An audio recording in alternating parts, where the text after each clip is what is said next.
Welcome to the Lighthouse Financial Advisors Money Over 50 podcast with Dallas Davison and Michael Hogue. This information is general in nature and does not take into account your objectives, financial situation, or needs. Therefore, you should consider whether the information is appropriate for you and your personal circumstances. If you require personal advice, please contact Lighthouse Financial Advisors. Here are your hosts, Dallas Davison and Michael Hogue.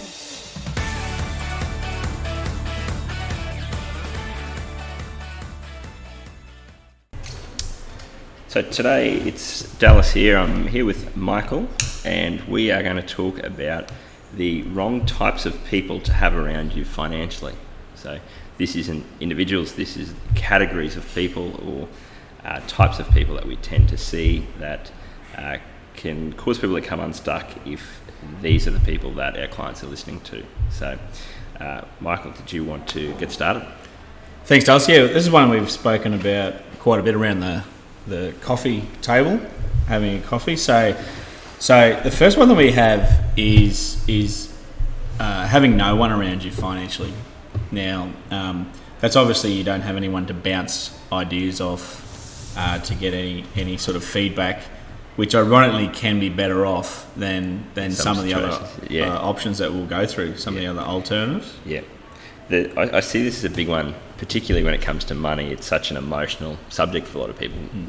A lot of people that have a lot of friends, a lot of family that are very close to them, but they don't tend to talk about money. It's a bit of a taboo subject. So you might have a lot of great friends, great family, but if you're not comfortable or you're not able to talk to them about money, it's the same as not having anyone around you. That's correct, yeah. So the going through the list, we would also have then secondly the yes person. So it's very politically correct to say yes person, not yes man, but it could be a man or a woman. You're dead right. The yes person. So how I see the yes person or the yes man or woman working most of the time is that they're very supportive people of their friends, and they will often agree with what their friend is doing, even if it may not be, even if it may be something that they strongly disagree with. They'll agree to support their friend. Yes, which causes a problem because sometimes the friend is looking for honest feedback. Yes, that's right. And if they hear, we think that's a good idea, then they will oftentimes make a financial decision that's not the best for them. Yeah, it's interesting when we're talking about the yes man versus woman. I tend to see this as a lot of women tend to do this because they're nicer than us and they just tend to be more supportive and more caring in a lot of ways, and so they will agree with their friend that the idea that they've got is yes, you should do that because they know that it will make their friend happy or more comfortable or something like that in the short term. But as you say, it may not actually be what's best for them long term. So it's a bit about having people around you that they may want what's best for you and they want you to be happy, but they may not be thinking through the long term effects of those decisions. The man with a hammer. We will be sexist here and say the man with a hammer. It could be a woman. It could be a woman with a hammer. Explain that one for us, Dallas. So what we're talking about here is the old saying of to a man with a hammer, everything looks like a nail. So this applies to, it's similar to the next one of our categories actually, is if someone has, an incentive to see things a certain way, obviously that's how they're going to see things. So you see this a lot with people who come in and say, I was talking to someone the other day and they said that I should definitely invest in property and that property is the way to go. And then when you dig a bit deeper, who were you talking to? It was my next door neighbour who's a real estate agent. Okay, well, again, it's the man with a hammer. That's what he works with day in, day out. That's how he sees the world, is through the lens of what you need is to buy a property, and preferably through me so that I get a clip of the ticket. Yep. But it can happen in a lot of, the other one that you see a lot is people who are just focused on tax savings, for example. So we also are big fans of trying to save as much tax as possible, but it's not the only lens that you should view things through. So if you are an accountant, or you're close to an accountant a lot of the time, people will be just focused on how do we pay the smallest amount of tax, and not able to take a step back and look at every other way that they could approach a problem, basically. The expert in their field. So we see oftentimes people who are an expert in their field, and they try to carry that expertise across to other fields that we find, and they are sometimes very opinionated because they are brilliant often in their own field. And if that field may be, for example, rocket science or engineering. So if they're brilliant in that field, then they are often very opinionated and think that they can actually carry those skills across to another field. But what we find with those people is that they don't know what they don't know. Yep. So they get some things right, and they read a lot, usually about that topic. And if that topic is retirement planning, for example, then they are generally right of most of the things that they've read. The issue that we see with that, though, is that they are right in 6 things, but they could be right in 12 things. Yeah. So they're missing. Yeah. So it's 50%. It's not necessarily they get the things wrong that they're looking at. It's the things that they're not looking at that they miss out. That's on. correct. Yeah. And so that's kind of where I say it ties a bit into the man with a hammer thing. Is that they may be brilliant, like you say, they may be very brilliant, highly intelligent people, but if they're just completely missing one perspective or are part of the problem, you're not going to solve in the best way. Yes. The next one. People more worried about sounding good than being right. Explain that one a little bit more, Dallas. This is one that we tend to see a lot of the latest and greatest fads. So there are some things that sound really cool and sound really interesting, and it tends to change all the time. 6 months ago, everyone was a cryptocurrency expert, for example. Yep. And so that sounds really cool, sounds exciting, sounds sexy. Unfortunately, if it sounds sexy, it's probably not good retirement planning. It's just not the type of thing that should sound cool or sound exciting. Those, again, if your incentive is, if someone's talking to you at a barbecue and they want to sound interesting and sound cool, they're probably not going to talk to you about the tax savings available through different structures or salary sacrificing, those types of things. It's a bit boring, it's a bit stale. Only weirdos like us actually find it interesting. So what you find is that people tend to want to sound interesting, sound good, rather than necessarily focusing on what's important or what's right.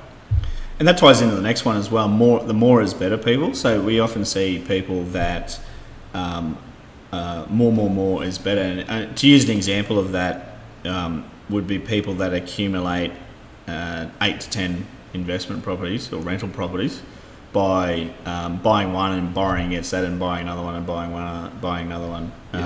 They oftentimes when you talk to those people, there's no reason behind what they're doing. Yeah, it's just more is better, and we find that people that are around these people sometimes feel like they're missing out, especially if that strategy has worked for a period of time.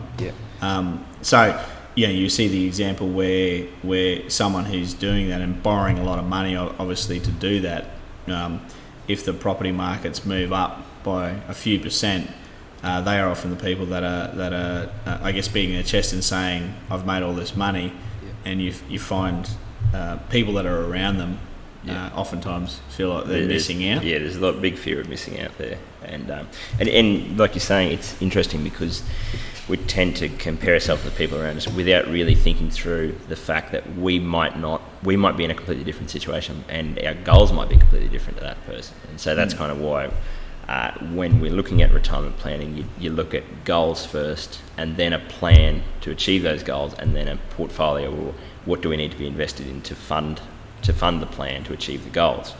Whereas it's easy to look around and see people in that situation who are accumulating more and are focused on that, and not actually take a step back and go, well, do I want the life that they have? Do I want the stress that they have? All those different things. Or do I just do I want to focus on the things that I need to do to achieve what it is that's going to make me happy? That's a really good time to raise that point. So most of the more is better people, they oftentimes, pretty much exclusively all the time, don't know why they're doing something. So they're just accumulating more. Yeah. Taking on a lot of debt to do that, and exposing themselves to quite a big risk. And when you ask them, what's this all for? Yeah. Not only do they not know, they have never considered it. Yeah. So it's just it's an easy one to do. I'm a bit guilty of this myself to some degree. My wife and I often discuss this, where my attitude would be, you make money just so that you have it in the bank and you can look at it and touch it. And I'm a bit like the old guy out of Lord of the Rings, who just is attached to the idea of having that money rather than actually using it. So it's an interesting one that is a combination of some of those. And my wife and I, our two traits together works out well. Is that you don't want to just be, achieving more and growing your wealth and doing all those things without being able to stop and enjoy that and stop and think, what do I actually need to be content or to be happy? That point you raised there, inadvertently, where you said my wife and myself make better decisions together, raised an interesting thing, and I guess this is where we're heading with this discussion.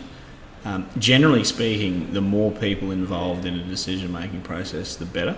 Yeah. So there is certainly merit to looking at things from a different point of view.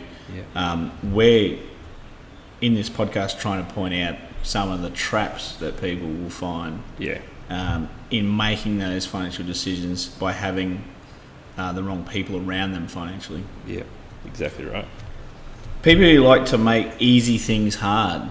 What do you mean by that? This is kind of one that we see a lot, where one of the big stumbling blocks for people is that there are some things that are relatively easy. They may not be easy to do consistently, but most people know they should just be saving some money every week.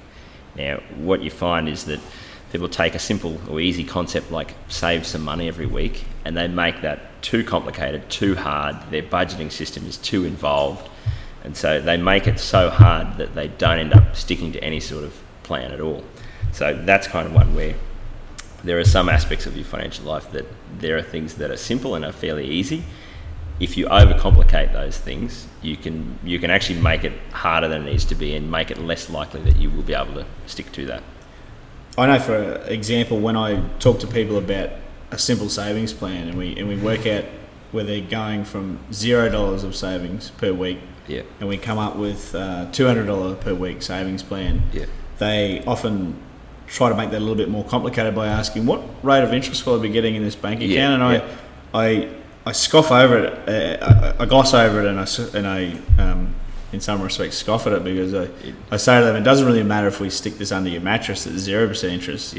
You have a $200 return versus a $0 return right now. So it's a simple concept. Let's worry about the interest rate at a later stage. Let's bed down this behaviour in the first part.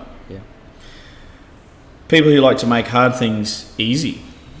Exactly. So that's kind of obviously the opposite of that one, is that there are some complicated parts of financial planning and retirement planning, and this is kind of, it's human nature that we like to take very complex things and we try and distill them to cliches and very simple viewpoints, when some things just are complicated and need to be treated that way. So a good example of one that we see a lot here is an investment strategy, for example, of, if you've got $500,000 in super, how should that money be invested? And then how should it be invested leading up to retirement and then into retirement?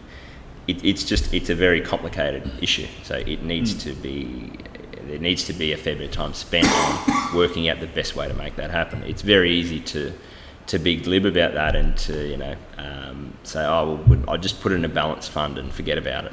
Well, that may be best for you, but it's unlikely to be. It's a complicated issue, and if you can solve that issue so quickly and so easily, you may not have been giving it enough thought. Strengtheners. That's an interesting one. So this is the last one, just a little hat tip to our mate Craig Mankins. We see this a lot with our friend when he's betting on horses. If he bets on a racehorse, he'll run around and want everyone else to bet on the same racehorse. And I never understood why he did it, because it doesn't affect his payout or whether the horse is going to win. But what it actually does is it means that he's in the same boat as everyone else. So he's happy then, because we're all in this together.